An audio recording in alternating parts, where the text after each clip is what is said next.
Bem, meus queridos irmãos e irmãs, companheiros no ideal espírita, que essa paz, que essa serenidade, que a bênção do Mestre Jesus possa se continuar fazendo presença neste ambiente de paz e de amor, e que a partir deste momento todos nós, eu faço esse convite a nós todos, possamos ser assim muito bem envolvidos numa única finalidade, num único objetivo, que é a busca, a compreensão e o entendimento das palavras de Jesus.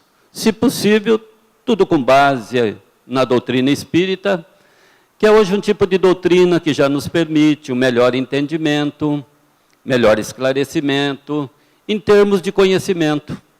E tenho certeza que já começa também a despertar dentro de mim, dentro de você, um desejo imenso de podermos tentar diminuir, reduzir as necessidades e as dificuldades do nosso próximo.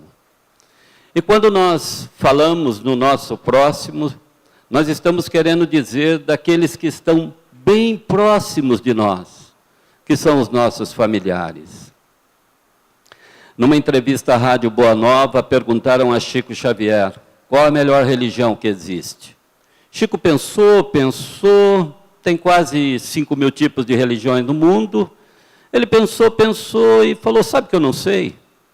Ele falou, mas eu te diria assim, a melhor religião que existe é aquela que você vai e você se sente muito bem. Então, sinta-se em casa hoje, faça dessa casa a extensão da sua casa. E Chico Xavier completou dizendo assim, eu vou ficar com a doutrina espírita, porque Allan Kardec tomou como base do seu evangelho o lema, fora do amor e da caridade, jamais haverá salvação para o ser humano. E ele completou dizendo, olha, é dever, é objetivo principal da casa espírita levar a seus frequentadores o evangelho do Cristo da forma mais simples possível. Então é isso que nós vamos fazer na noite de hoje. Evangelho de Jesus puro de ponta a ponta, de uma forma muito simples, com palavras de fácil entendimento, de fácil assimilação. Mas tenho certeza vocês, o estudo tem um conteúdo muito profundo. Nós escolhemos essa passagem do Evangelho de Mateus 22:34, que Allan Kardec cravou no capítulo 11 do Evangelho segundo o Espiritismo, ame o próximo como a ti mesmo. E também foi o tema central da 30ª Semana Espírita da cidade de Feira de Santana, a qual tivemos oportunidade de participar online, cujo tema foi o amor pede passagem. Então o tema é esse, é sobre o amor. Começa assim, Jesus deixa Nazaré, e fica mais ou menos 30, 40 dias no deserto, nas montanhas, e esse tempo todo Jesus se completa espiritualmente. Vai para uma região muito bonita, denominada Galileia, 4 cidades pequenas, de pessoas simples, humildes, pescadores. E em Cafarnaum, Jesus conhece André, torna-se seu primeiro discípulo. André lhe apresenta Pedro, seu irmão, que estava amarrando as redes, muito irritado, porque não tinha pescado nenhum peixe. Mas Jesus olha para ele e fala, a partir de hoje, Pedro, você vai se transformar num pescador de almas, fique tranquilo. Desce um pouco mais o lago, vê Zebedeu, um rico comerciante, chamando a atenção muito agressiva de seus 2 filhos, Tiago e João. João ainda menino, 21 anos. E Jesus se completa com esses 4. Estava formado o primeiro time. Seriam 12, mas esses 4 estariam sempre mais presentes na vida do Mestre. Jesus tinha o hábito de, em Cafarnaum, pernoitar na casa de Pedro. E no caizinho da tarde, bem no início da noite, Jesus costumava, dentro daquela casa pequena, mas tomada de muita gente, tanto dentro como lá fora, Jesus costumava de fazer uma espécie de um evangelho no lar, mais ou menos do jeito que estamos aqui hoje, mudando apenas vestes, o tempo, as pessoas, a era. E numa dessas oportunidades, Jesus diz assim, Irmãos, um novo mandamento vos dou. Amai o próximo como a ti mesmo. Jesus repetiu em outras palavras, mas disse a mesma coisa. Um novo mandamento vos dou. Faça para o teu semelhante tudo aquilo que você gostaria que ele fizesse para você. Simão Pedro, que não era muito letrado, ele se levanta e interpela Jesus e diz assim: mestre, tu disse assim, um novo mandamento vos dou. Esse mandamento é antigo, já consta das Escrituras, vem da época de Moisés, portanto não é novo. Jesus pousa os olhos, calmo, sereno e tranquilo, no apóstolo Pedro e diz assim: Pedro, realmente, o mandamento é antigo com relação às Escrituras. Mas quando eu disse novo, Pedro, eu quis dizer que as pessoas sabem, mas não praticam. As pessoas têm conhecimento, mas têm dificuldade de vivenciar o amor na vida natural das pessoas. Então, Jesus disse, é antigo nas Escrituras, mas é novo em questão de vivência, em questão de prática. Allan Kardec, no capítulo 11 do Evangelho segundo o Espiritismo, ele retrata muito bem essa colocação de Jesus, quando ele conta a história de um rei naqueles tempos, que mandou chamar até o seu castelo um servidor que lhe devia. Estando o servidor no seu castelo, o rei olhou para ele e falou: tu me deves, precisa me pagar. Se não pagar, vou requisitar tua esposa e tuas 2 filhas para trabalharem como escravas aqui no castelo, é a lei. E aquele servidor olhou para o rei e disse: seu rei, eu estou em dificuldade, nós estamos em crise, a situação está muito difícil, eu não tenho dinheiro. O rei falou: mas você tem que me pagar. Ele pediu clemência, pediu piedade, pediu um tempo, pediu paciência. E o rei olhou para ele e falou: vou lhe fazer melhor então. Vou lhe remir, vou lhe perdoar tudo que você me deve. A partir de hoje tu não me deve mais nada. Volte para o seu lar, volte para a sua esposa, volte para as suas filhas, volte para o seu trabalho, para a sua casa, e comece a ganhar e depois você me paga. Aquele servidor, completamente agradecido, ajoelhou-se nos pés do rei e agradeceu de todo o coração. E quando ele ia deixando as portas do palácio, o rei olhou para ele e falou: um instante. Olha, vou lhe pedir apenas uma pequena coisinha. Se porventura acontecer na sua vida um fato semelhante a esse que aconteceu aqui neste momento, de eu lhe perdoar uma dívida, se acontecer isso com você, tu me promete que você faz da mesma maneira? E aquele servidor olhou para o rei e falou: é claro, seu rei, prometo de todo o meu coração que se porventura acontecer semelhante, eu faço da mesma maneira. Ironia do destino. Aquele servidor andou mais ou menos 5 minutos, rodou, sei lá, uns 300 metros, 3 quadras, e ele encontrou justamente o indivíduo que devia para ele.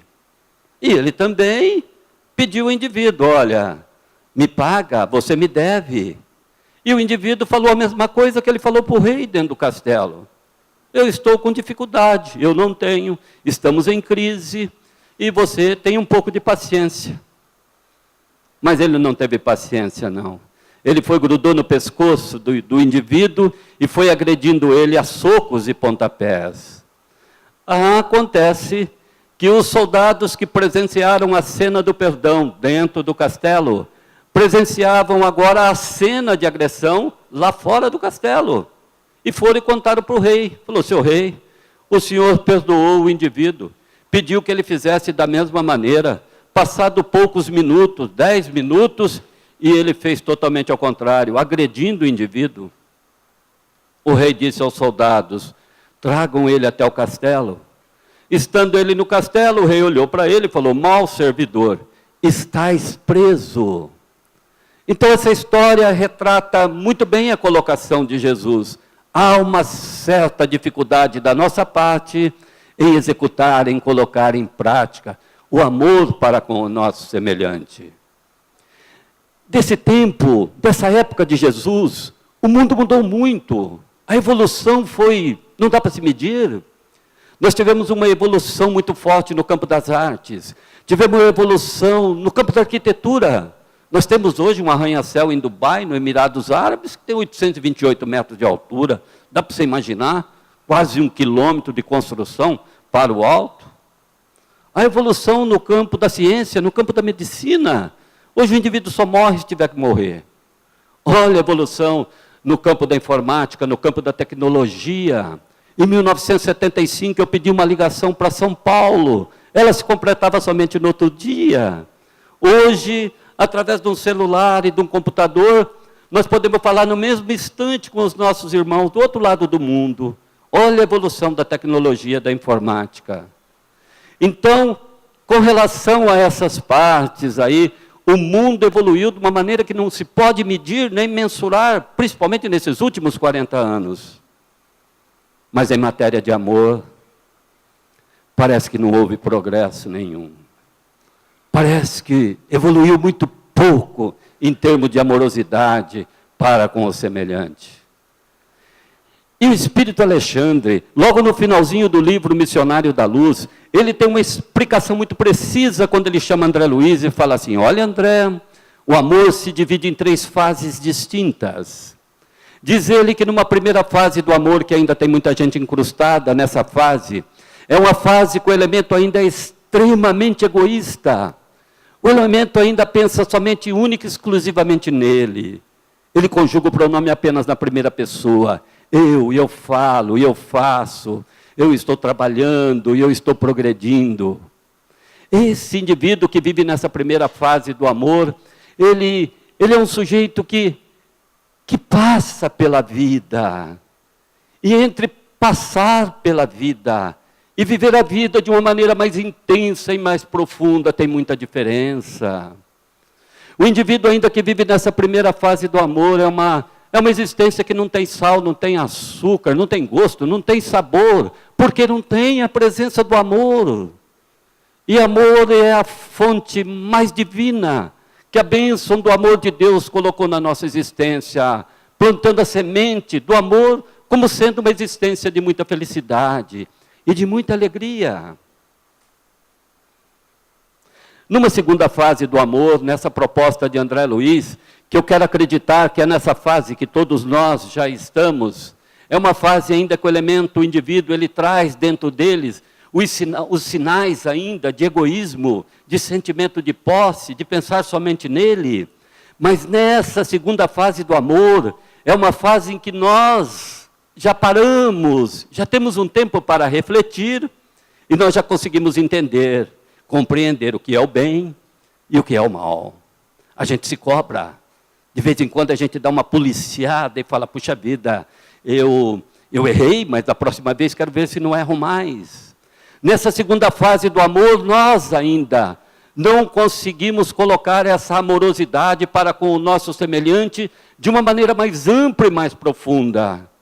Mas nós temos consciência, nós temos certeza absoluta que se conseguíssemos ser pessoas melhores, mais carinhosas, mais bondosas, principalmente para com os nossos familiares e nossos semelhantes, tenho certeza absoluta, nós sabemos, seríamos pessoas muito mais felizes, muito mais alegres. E numa terceira fase do amor, que é uma fase onde os espíritos se elevam demais, se alteiam. Dentro desse estudo, nós conseguimos aí registrar a presença de mais ou menos 5 espíritos que conseguiram atingir essa fase. Dá para se falar em Irmã Dulce, Madre Teresa de Calcutá, Frei Damião, dá para se falar em Francisco de Assis, e agora está um pouco tempo aí o nosso querido Francisco Cândido Xavier. Dentro dessa perspectiva, tenho certeza absoluta que começa a travar dentro de mim, dentro de você, travar-se dentro de todos nós, um desejo imenso de podermos entender o que é que se passa nessa imensidão do amor. Ah, se pudéssemos compreender, penetrar essa imensidão do amor, tenho certeza absoluta que isso viria de encontro com um desejo, uma vontade que está dentro de nós mesmo. Porque, a bem da verdade, quando nós dizemos assim, nessa busca dessa amorosidade, nós estamos querendo dizer que esse é um encontro conosco mesmo. Mas, a bem da verdade, nós ainda temos essa dificuldade, porque nós fazemos esse movimento em busca da amorosidade ainda para fora. Quando, na verdade, nós teríamos que fazer um esforço para buscar, fazer esse movimento para dentro de nós mesmos. Mas talvez nesse milênio que estamos, e nós que somos espíritas, que temos acesso a uma quantidade maior de informação, sem criticar e denegrir as outras, mas talvez por termos um pouco mais de informação, talvez seja esse milênio em que nós vamos fazer esse movimento ainda para dentro de nós mesmos. Porque nós sabemos, nós temos consciência que o amor é uma força extremamente poderosa, que ela age, ela interage dentro de nós, mas em determinados momentos com relação aos problemas familiares, às dificuldades naturais da existência, aos obstáculos de trabalho, muitas vezes, apesar desse amor agir, interagir dentro de nós, tem nos desafiado a competência de lidarmos com essa matéria chamada amor.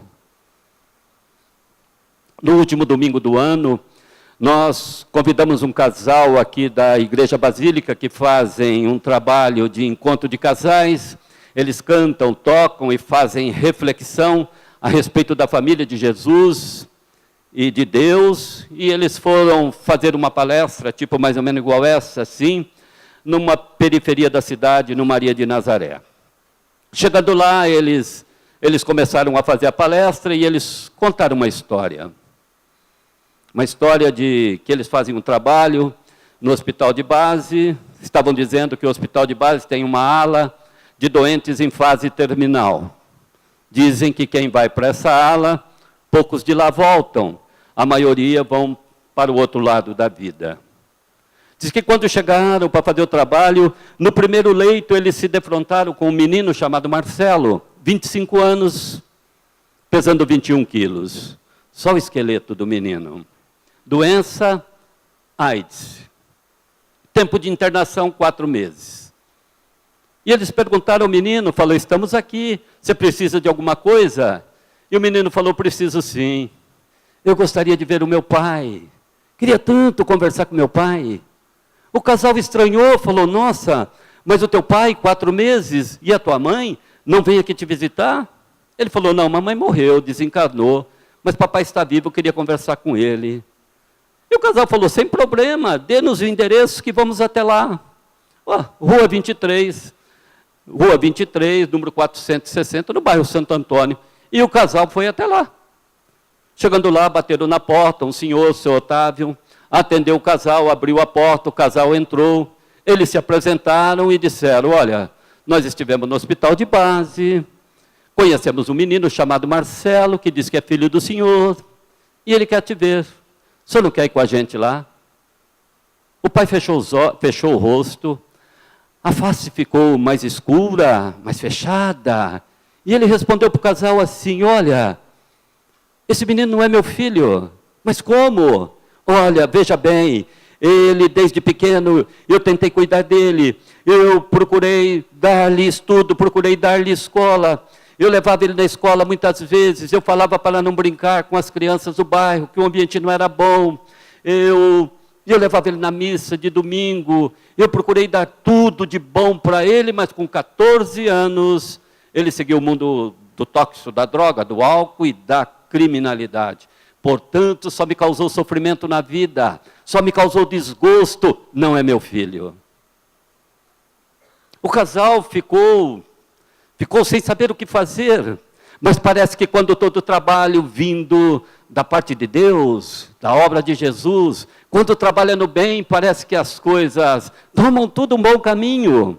Dizem eles, por serem católicos, que um anjo passou por ali, mas deve ter sido um belo de um espírito que influenciou, ela pegou o violão e começou a cantar uma música do Chitãozinho Chororó. É claro que eu não vou cantar a música por total respeito a vocês, combinado? Mas eu vou soletrar, certo? A música diz assim: um pai que despreza um filho no mundo, um filho que torna um pai esquecido, não pode almejar o amor de Jesus. Porque Jesus, que foi criança também e viveu entre nós, e nos ensinou que uma família é feita de amor. Mas parece que isso por nós está esquecido. Quando ela terminou de cantar a música, o pai se emocionou, ficou todo arrepiado e falou: ok, então me leva até o hospital. E eles foram até o hospital. E chegando lá, o filho viu o pai, ele pediu perdão para o pai, e o pai ficou emocionado, e eles começaram a chorar, e no fim o filho falou: papai, eu te amo. E assim, a gente pôde perceber que naquele primeiro momento, quando aquele pai foi convidado a rever o filho, houve um desafio dele, dessa força chamada amor. Ele recusou. Mas num segundo momento, quando ele foi influenciado positivamente a respeito de Deus, de Jesus e da família, e do amor para com o semelhante, ele cedeu. Então, no primeiro momento, o amor, a força que há dentro de nós, foi desafiado. Mas no segundo momento, ele se entregou. É a força do amor, a tudo supera. Em 2006, nas Olimpíadas de Sito, uma cidade nos Estados Unidos, tinha uma Olimpíada para meninos especiais, paranormais. E numa corrida de 100 metros, iriam participar 9 meninos de 10 a 14 anos. Eram meninos especiais. Quando o organizador da prova dá o sinal de partida, todos os 9 começam a correr. Todos eles queriam ganhar, todos eles queriam vencer. E na metade do caminho, mais ou menos 50 metros, um deles tropeça e cai. E começa a chorar. Os outros 8 param de correr, se voltam, vão até o menino, levanta ele e de braços dados, os 9 transpõem a linha de chegada, de braços dados. O estádio inteiro se levanta e durante 10 minutos ficam aplaudindo o gesto de amor daqueles meninos. Eram deficientes físicos, mas não eram deficientes espirituais. Prova constante que o amor age e interage dentro de nós, mesmo nas pessoas que têm uma certa deficiência. Então nós podemos perceber que todos nós estamos procurando essa amorosidade. Hoje, quando deixamos nossas casas, deixamos nossos lares, deixamos o entretenimento da televisão e viemos até essa casa de paz, de amor e de oração, ninguém veio aqui para fazer negócio, ninguém veio aqui para arrumar namorada. Todos nós viemos aqui em busca de uma conexão com Jesus, de uma ligação com Deus, de uma ligação com os espíritos amigos benfeitores da casa. Diga o que diga, que eu sou papapácio, mas quando eu fico um minuto e meio na sala de passe, eu me sinto muito bem. Diga o que diga, mas sentimos muito bem na prece inicial do Abilim. Então todos nós viemos aqui buscar essa luz que conduz a Jesus. Nós estamos vindo aqui buscar algo que nos deixe melhores, mais calmo, mais pacífico, mais tranquilo, para que possamos ir para nossas casas mais serenos e ter uma noite maravilhosa de sono e acordar amanhã e estar pronto para enfrentar todas as dificuldades do cotidiano. Mas em questão de amor, o problema é que nós nos relacionamos com as pessoas apenas fisicamente. Porque dizem os espíritos que ora nos falta competência para amar, ora temos vergonha de amar, ora temos medo de amar. Se nos falta competência, se ora temos vergonha de amar, ou se ora temos medo de amar, então se nenhuma dessas acontece, nós temos que aceitar. Nós não sabemos como fazer isso, então, do jeito que Jesus pediu. Porque, olha, imagine vocês, papai mora aqui no caminho da minha casa, papai deve ter 80 anos, já pensou se hoje, a hora que eu saísse daqui, eu passasse na casa de papai, e eu conseguisse, a hora que ele abrisse a porta assim, eu chegar nele e falar: papai, muito obrigado por ter me colocado no mundo. Tem tantos filhos que falam: eu não pedi para nascer, eu estou aqui, agora você tem que me suportar, me aturar. Mas já pensou se eu agradecesse, papai? E se eu fosse mais longe?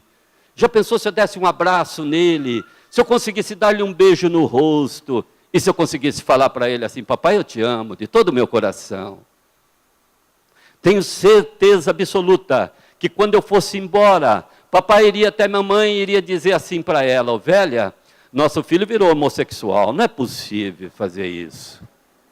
E se eu invertesse o processo, se ao invés de eu, quando chegasse lá na casa de papai hoje, eu tomar a iniciativa fosse por conta dele, de vir me abraçar, de vir me beijar, de vir me agradecer por eu estar ali como filho, aí seria eu que talvez chegasse em casa e dissesse para minha esposa: papai endoidou de vez. Ele nunca fez isso. Então nós estamos percebendo que nós estamos com vergonha de amar. Coisa mais difícil hoje, com raras exceções, é um filho chegar no pai e falar assim: eu te amo. São raras as exceções. Nós assistimos uma palestra sobre neuroplastia no hospital de base, há 3 semanas atrás, em que uma japonesinha ficaram 30 minutos só para ler o currículo dela, de tanto que ela sabe. Mas ela foi unânime em afirmar que o amor está ficando muito distante dentro das famílias. E nós estamos distanciando por causa da tecnologia. Disse ela que muitas vezes tem pai que está na sala e conversa com o filho no quarto, pelo celular. Impressionante. E que dificuldade que tem uma mãe, muitas vezes, de chegar numa filha adolescente e falar assim: filha, eu te amo, deixa papai em casa hoje, vamos comigo até o shopping, vamos conversar, você tem namorado? Você está namorando? Quem que é? Olha, o que você está fazendo na vida? Está gostando do que está estudando? Que dificuldade que tem uma mãe para falar para uma filha: eu te amo de todo o meu coração. E se porventura, quando não temos vergonha de amar, nós estamos com medo de amar. Já pensou se hoje, a hora que eu chegasse em casa, eu abrisse a porta da sala, assim, minha esposa vai estar assistindo televisão? Já pensou se eu chegar nela e falar assim: ai, querida, que bom que eu voltei, olha, fiquei 3 horas fora, mas parece que eu fiquei 3 dias, nossa, fiquei muito tempo, eu te amo, deixa eu te dar um abraço. Tenho certeza que ela colocaria o dedo em riste no meu rosto e falou: você não foi fazer palestra coisa nenhuma, cara, você foi para a balada, você estava com os amigos no bar tomando alguma coisa. E se eu invertesse a situação, a hora que eu chegasse em casa e ela pulasse no meu pescoço e diria assim: eu te amo de todo o meu coração, talvez seja eu que diria para ela assim: você quer trocar o jogo de sofá? Ou você está querendo trocar a televisão? Então as famílias estão caminhando para esse tipo de colocações perfeita pelos Espíritos. Ora estamos com vergonha de amar, ora estamos com medo de amar. E a bem da verdade, talvez o amor seja esse grande desafio hoje, porque nós somos aquela pessoa, sabe, que ficamos a vida inteira procurando a outra metade da laranja. Como se houvesse pessoas para a gente conviver que fossem extremamente perfeitas, que fossem pessoas que não tivessem defeitos, como se as outras pessoas que nós quiséssemos conviver teriam que fazer tudo do jeito que a gente gosta, do jeito que a gente quer. Então nós vivemos procurando essa outra metade da laranja, mas nós temos que começar a entender que talvez é chegado o grande momento da gente fazer esse movimento para dentro de nós mesmos. Quando tomarmos aquela decisão, numa proposta da questão 919 do Livro dos Espíritos, onde Santo Agostinho nos pede para fazer durante a semana uma reflexão de 5 minutos, para a gente dar uma penetrada no nosso interior e chegar e dar uma olhada assim para ver como estão os nossos sentimentos, como estão as nossas emoções, como estamos levando a nossa vida, que estamos fazendo de bom para o outro, que estamos fazendo de errado na vida. Se conseguíssemos fazer esses 5 minutos de reflexão, E nós iríamos penetrar dentro de nós e nós iríamos perceber que nós temos muitas contradições, que nós temos muitos pensamentos negativos, que nós temos muita parte podre, muita parte ruim, que nós somos imperfeitos, que nós temos defeitos. Quando conseguimos fazer essa avaliação nossa, para a gente buscar entender por que temos momentos de tristeza, por que temos momentos de depressão, por que temos momentos de insônia. Se buscássemos resolver dentro de nós para eliminar a agressividade, eliminar o ódio, a mágoa, o ciúme, a raiva, a inveja. Se fizéssemos esse esforço, esse movimento para dentro de nós, nós iremos perceber que isso é uma dificuldade muito forte, enorme. Então nós deixamos de cobrar isso, essa perfeição, naqueles que vivem com a gente. Porque todos que vivem conosco são estrelas, sabe? Muitas vezes nós abrimos a janela da nossa casa e nós olhamos para fora e vemos as estrelas, candentes, iluminadas, céu bonito. Mas tem muitas vezes que nós abrimos a janela e vemos que tem uma parte de eclipse, que tem nuvens no céu, que tem tempestade. Assim acontece com as pessoas que vivem ao nosso lado. São estrelas, mas muitas vezes não estão iluminadas. Há eclipse, há chuva, há tempestade, há nuvens no céu. Então, quando fazemos um esforço para buscar varrer de dentro de nós essas dificuldades, esses defeitos, essas imperfeições, essas contradições, nós passamos a valorizar as outras pessoas. Sabe o que nós somos? Nós somos bons julgadores, excelentes juízes, para julgar as causas e os defeitos do outro, em detrimento de nós mesmos. Nós precisamos parar de ser procuradores, nós precisamos começar a nos achar. Foi por isso que o nobre codificador Allan Kardec, com toda a inteligência e toda a sabedoria, ele resumiu esse ensinamento de Jesus no capítulo 11, colocando assim: passe a gostar de você em primeiro lugar, porque se você não gostar de você, você não vai conseguir amar o próximo, de maneira nenhuma. Nós precisamos começar a nos amar, para depois entender, compreender e refletir, que daí para frente se torna uma parte mais fácil colocar essa amorosidade em evidência, na vivência comum das pessoas.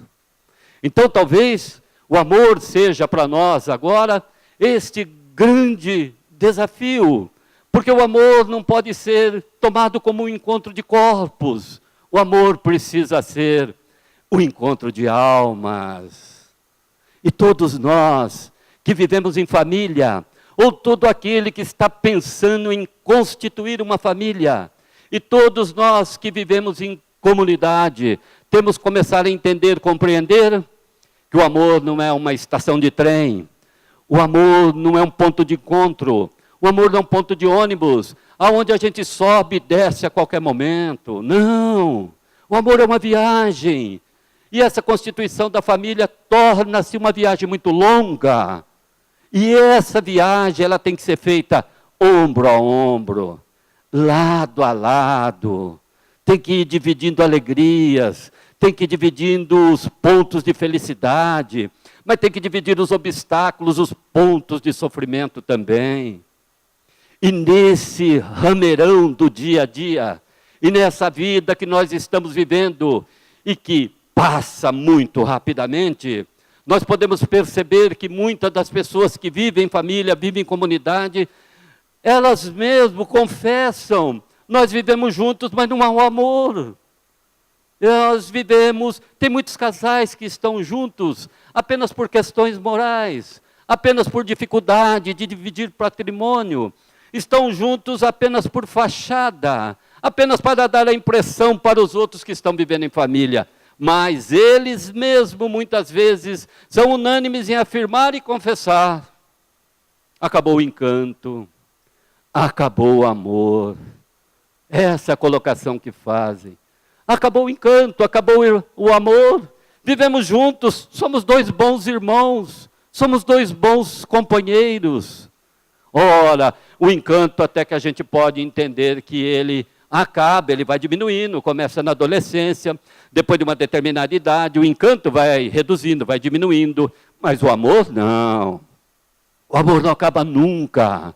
Paulo de Tarso, na terceira epístola aos Coríntios, ele foi muito claro quando ele disse assim, o amor é como um sino que toca, mas se não fazer com amor, eu não vou ouvir nunca. Pode ser o melhor dos médicos, mas se não atender o seu paciente com amor, nunca será uma pessoa de sucesso. Pode ser a pessoa mais rica do mundo, mas se não tiver o amor pelo semelhante, será o sujeito mais pobre que existe. Então Paulo foi unânime em afirmar, ele falou assim, o amor não acaba nunca. O que acontece é que nós estamos congelando o amor. Isso, nós estamos congelando o amor. Em outras palavras, nós estamos deixando de fazer investimento no amor. Isso, essa talvez seja a colocação mais correta. Estamos deixando de investir no amor para com os nossos semelhantes. Esse mundo moderno, esse mundo de plenas mudanças, essa mídia, essa televisão, está nos levando a investir cada vez mais em produto para o cabelo. Investimos num produto para a face, investimos numa bela camisa, num belo vestido, numa calça, num sapato. Investimos numa televisão melhor, investimos numa geladeira mais nova, investimos num carro mais novo, numa casa mais nova, investimos num celular de última geração, investimos num computador melhor. Estamos deixando de fazer o investimento nas pessoas que estão à volta nossa. Cadê aquele? Encosta a sua cabecinha no meu ombro e chora. O que é que você tem? O que você está passando? Você está com algum problema? Ô filha, vem cá, conta para a mamãe, conta para o papai. Quais são os teus projetos? Ô papai, deixa eu ir para o serviço com você hoje. Olha, domingo tem um almoço aqui, eu quero todo mundo aqui, hein? Olha, quer que eu faça um cafezinho para você? Qual é a tua preocupação? Está difícil no trabalho? Por que você está nervoso? Por que você está... Senta aqui do meu lado, vamos conversar. Estamos fazendo investimento em tudo e estamos deixando de investir na amorosidade, no carinho, no amor, para com aquelas pessoas que estão mais próximas de nós. E sabe o que acontece? Quer ver o que acontece? Numa reunião mediúnica, para quem está chegando hoje, ou para quem é novato no espiritismo, reunião mediúnica é um tipo de trabalho que algumas casas espíritas fazem, um dia por semana. É um trabalho que se reúne mais ou menos 10 pessoas, um pouco mais preparadas. E ali nós temos ali 2 doutrinadores, uns 4 médios e umas 4 pessoas chamadas de vibradores. Esses vibradores que vão ficar trabalhando, orando, para colocar energia no trabalho. Os médios é que vão fazer a comunicação com os espíritos. E os doutrinadores é que vão doutrinar, conversar com os espíritos. Num trabalho desses, nós estávamos participando, e adentrou ao trabalho um espírito, e ele começou a se comunicar de uma maneira agressiva. Ele chegou dando burro na mesa, dando pontapé, falando alto e falando palavrão. Quando o nosso doutrinador interpelou ele, falou, irmão, por que tanta agressividade?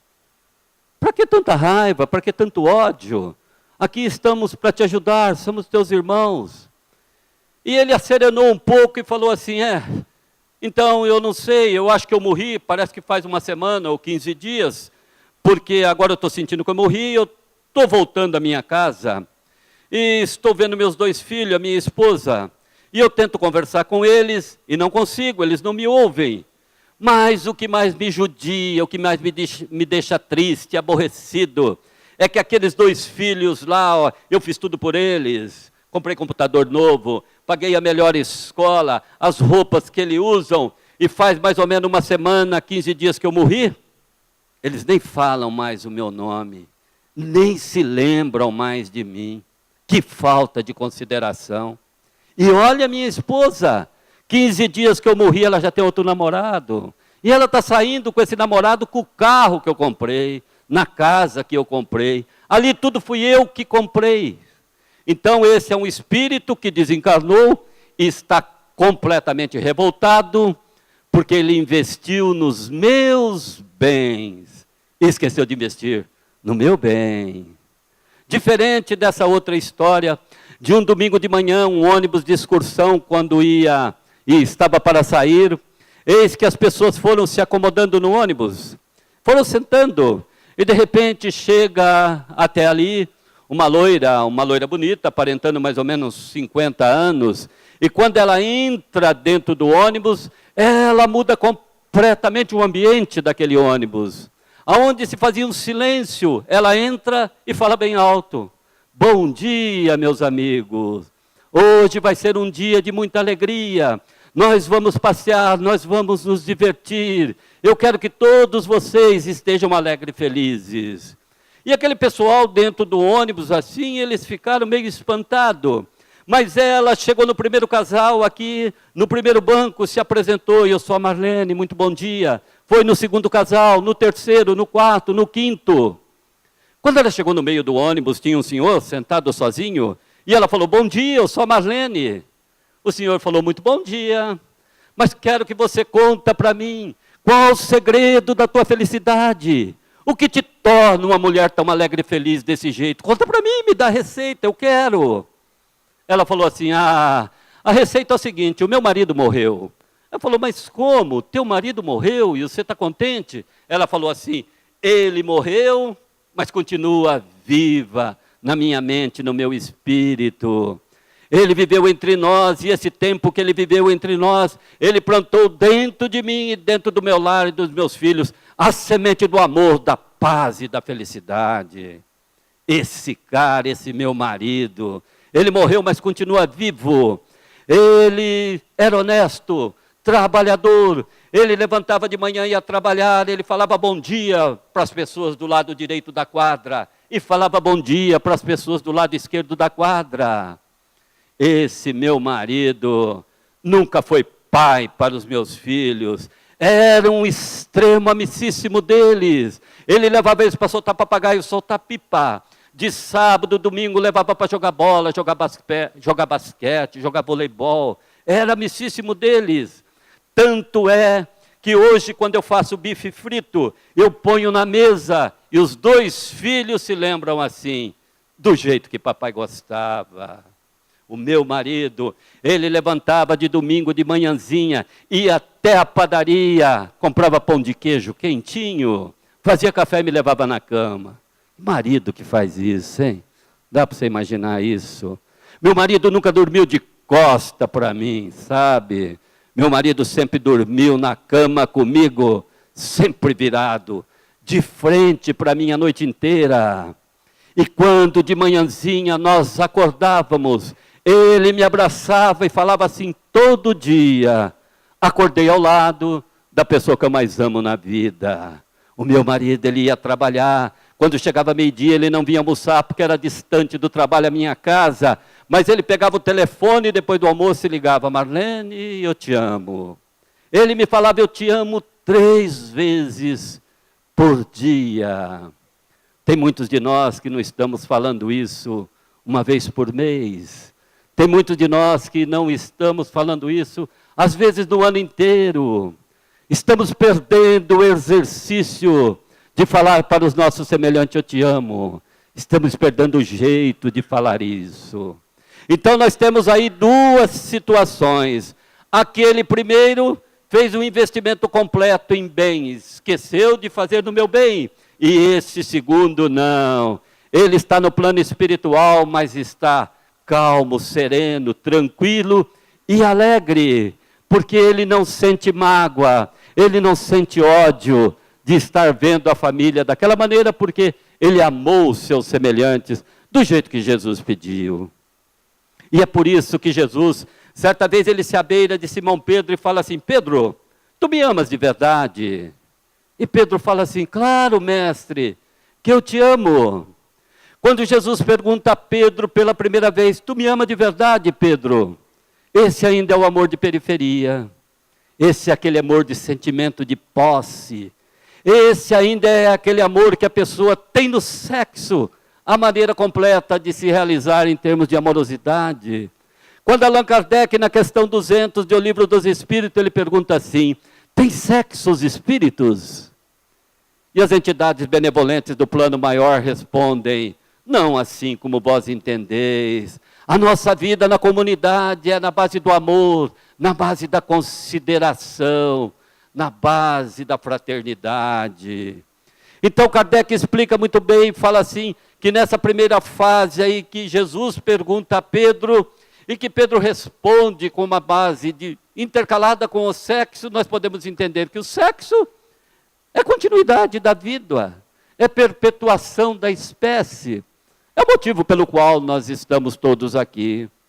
Diz ele que quando dois seres se juntam para o ato sexual, mas com vínculo no amor, trava-se entre os dois uma permuta energética, uma troca de energia que faz com que os dois sintam-se plenamente energizados e felizes para enfrentar as dificuldades do cotidiano do dia seguinte. Mas quando a atividade sexual é com vínculo no amor, na alma.